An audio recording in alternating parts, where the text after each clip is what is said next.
Hey there, food lovers! Today, I'm going to show you how to make hazelnut tiramisu like a pro. This dessert is creamy, nutty, and downright irresistible. So, let's dive in. First things first, let's gather our ingredients. You'll need 300 grams of ladyfingers, 500 grams of mascarpone cheese, 4 large eggs, 100 grams of granulated sugar, 200 milliliters of strong espresso, 50 milliliters of hazelnut liqueur, 100 grams of toasted hazelnuts, and some cocoa powder for dusting. Ready? Let's get cracking.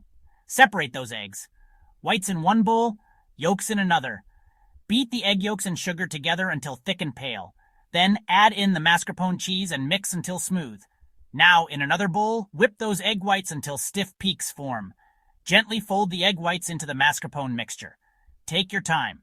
We don't want to deflate that fluffiness. Next up, mix your espresso with the hazelnut liqueur. Dip each ladyfinger quickly into the coffee mixture. Don't let them soak, just a quick dip. Layer those ladyfingers in your dish. Spread half of the mascarpone mixture over the ladyfingers. Repeat with another layer of dipped ladyfingers and the remaining mascarpone. Now for the fun part, sprinkle the top with toasted hazelnuts and a dusting of cocoa powder.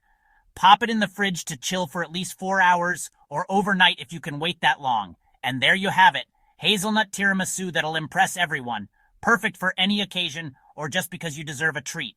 Thanks for watching. If you enjoyed this recipe, smash that like button and subscribe for more deliciousness. Catch you next time.